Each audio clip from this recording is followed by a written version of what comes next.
Are vegan and cruelty-free the same thing? And what do these terms mean when it comes to skincare? Hi, welcome back to my channel, and if you're new, welcome. I'm Aaliyah Bella Rose, beauty entrepreneur and content strategist, and on this channel we talk about all things beauty, wellness, and business. And in this video, we're talking about the differences between vegan and cruelty-free as it relates to skincare, how to recognize brands that are, and why this should matter to you.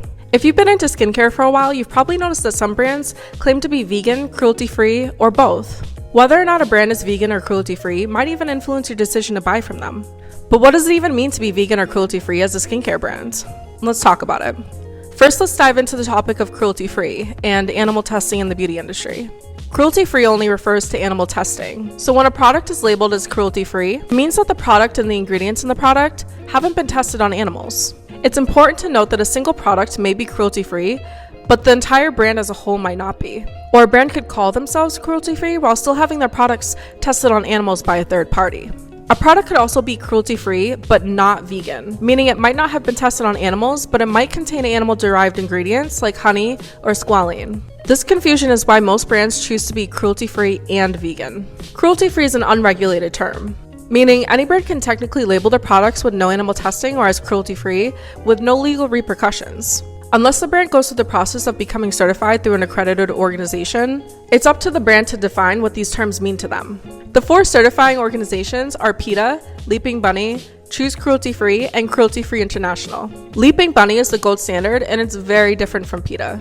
PETA only requires companies to provide a written agreement stating that both the ingredients and the finished product weren't tested on animals. Leaping Bunny requires additional verification, and that companies adhere to fixed cutoff dates for animal testing, implement a monitoring system to ensure that supplies are in compliance, be open to audits, and renew their commitment annually. Some brands may include random images or statements on their products that aren't affiliated with any accrediting organization. If this is the case, you can check to see if the brand mentions anything about being cruelty-free on their website, or you can check the Leaping Bunny and PETA directories for their brand name. Another thing to consider is that a brand's final products may not be tested on animals, but they also might not have the information from their suppliers to be able to say that all the ingredients in that product are cruelty-free. If you're looking for cruelty-free brands, you should also consider where the products are being manufactured and sold. This is because different countries have different laws about animal testing. Even if they don't test on animals within the company, some large corporations may still need animal testing to comply with the regulations of other countries, like China. Some beauty brands that fund animal testing and aren't considered cruelty-free yet include L'Oreal, Aveeno, Dial, Clinique, Clean and Clear, Glam Glow, Kiehl's, La Mer, Laneige, Lubriderm, Olay, Peter Thomas Roth, and Neutrogena. These companies may not be cruelty-free because they're international companies and they're just choosing to comply with the regulations of other countries. Being cruelty-free certified is a little easier for smaller beauty brands because they might only have 2 to 3 suppliers. But larger brands might have more difficulty becoming certified, or it might just take longer because they have multiple suppliers and other requirements. Another thing to think about is that some brands might be cruelty-free, but their parent companies aren't. So a question you can ask yourself is if you would support that brand or you would opt for an independent cruelty-free brand. An example of this is the skincare brand Drunk Elephant, which is cruelty-free, but owned by Shiseido, which isn't. Some brands might label their finished products as cruelty-free or not tested on animals, but they might not have gone through the process to ensure that their ingredients were also cruelty-free. When it comes to individual cruelty-free ingredients, the FDA states many raw materials used in cosmetics were tested on animals years ago when they were first introduced. A cosmetic manufacturer might only use these raw materials and base their cruelty-free claims on the fact that the materials or products currently aren't tested on animals. This means that some manufacturers may use an ingredient like shea butter and consider it as a cruelty-free ingredient based on the testing done years prior that deemed it safe for use on human skin. This acts as a replacement for current and active testing, but it does cause a bit of confusion when considering if an ingredient really is cruelty-free. This is why most brands and manufacturers establish a cutoff date that says any new products or ingredients from this date forward won't be tested on animals. My body care brand Bellavana Beauty is certified cruelty-free through Leaping Bunny, and the cutoff date was July 1st, 2020, which means that any products or ingredients after that day won't be tested on animals. Since 1938, at the onset of the FD&C Act, companies have been using animals to test the efficacy and safety of cosmetics. According to the FDA, the FD&C Act doesn't specifically require the use of animals in testing cosmetics for safety, nor does the Act subject cosmetics to FDA pre-market approval. However, the agency has consistently advised cosmetic manufacturers to employ whatever testing is appropriate and effective for substantiating the safety of their products. It remains the responsibility of the manufacturer to substantiate the safety of both ingredients and finished cosmetic products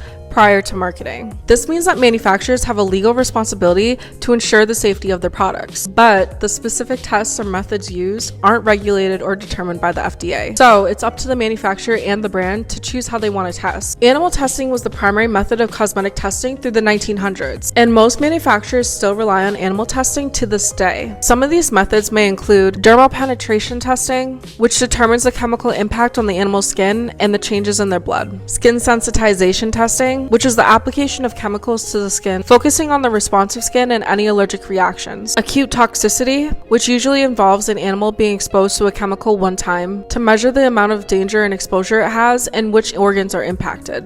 The Drey's test, which determines the level of irritation that a chemical can cause when exposed to the eyes. And finally, the lethal dose test, which involves substances being administered to animals orally, topically, intravenously, or through inhalation to determine how much of that substance will cause death. During these tests, the animals are forced to endure long testing periods, being restrained, and eventually most animals will face death. Over the years, there have been many alternative methods created to test the safety and efficacy of cosmetic products. These methods are more effective because they don't involve the additional variables and interpretation needed for animal testing. And they're more cost effective since they don't require the costs associated with using animals. Some of these advanced methods include artificial skin development, phototoxicity alternatives, and using human volunteers. The methods used to test cosmetics using animals are outdated, inhumane, and with the advances in technology and potential issues with data crossover from animals to humans, animal testing is just an unnecessary practice. Certification is the only real way for you to determine and trust that a brand is actually cruelty-free. It's so important to vet the entire brand when it comes to which brands you support, trust with your skin, and who you give your hard-earned money to. If your values align with living a lifestyle that's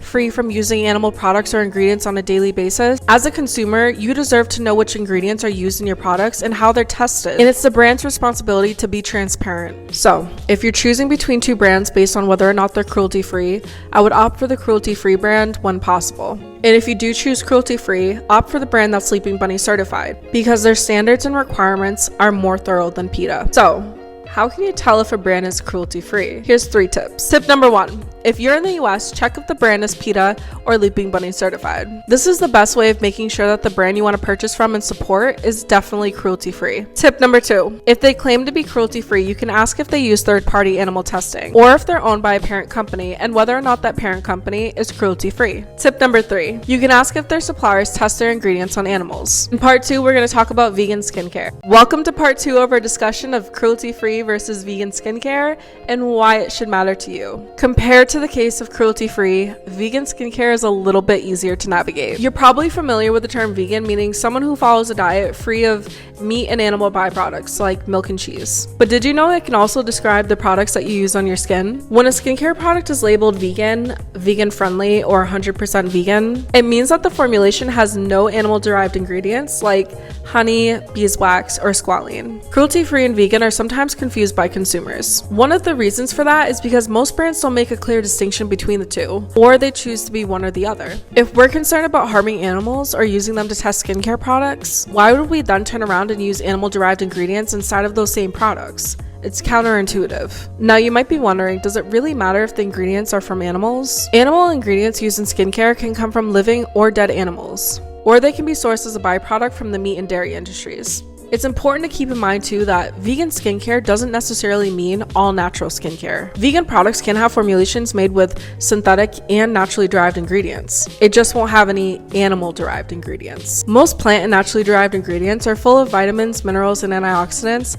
that help to promote healthy skin. Plus, they've been used for centuries to treat many skin conditions, and in some cases they may be more gentle than some synthetic ingredients. They also can be a sustainable use of resources, since most plants and naturally derived ingredients can usually be recreated quickly. But if the formula does have some synthetic or lab-created ingredients, don't write it off too quickly. Some synthetic and bioengineered ingredients are actually really safe and beneficial for the skin. But that's why it's so important to become an informed and educated consumer so you can understand ingredients better. Some synthetic ingredients can be made as alternatives to animal ingredients, and even as alternatives for some plant ingredients for those who may have allergy. This method may be even more sustainable than just using plants, since plant-derived ingredients require land, water, time, and labor to create. Nowadays, Nowadays, cosmetic scientists have figured out how to blend plant and synthetic ingredients together to create these super ingredients that may be even more advantageous for your skin, since they're essentially all of the good and none of the bad. It's also important to understand that a product could be labeled as vegan in a collection, but the entire brand as a whole might not be vegan. Or the product could be labeled as having vegan ingredients, but the product as a whole isn't entirely vegan. It just has a few non-animal derived ingredients included. The concept behind using vegan ingredients is to ensure that your products are ethically produced, because most animal derived ingredients come from either live or dead animals. But there's so many great alternatives to animal derived ingredients that are effective and safe to use on your skin. Here's a short list of just some of the ingredients to look for if you're looking for a vegan product. It's also important to note that some ingredients can also be created from plant derived sources. So if you're concerned, you can reach out to the brand and ask if the ingredient is animal or plant sourced. Here's a few tips to help determine if a brand, product, or ingredients are vegan. Look for certifications from organizations like the Vegan Society. Look for the word vegan in brand messaging, products, or in the ingredients section. Turn and check the ingredients and research.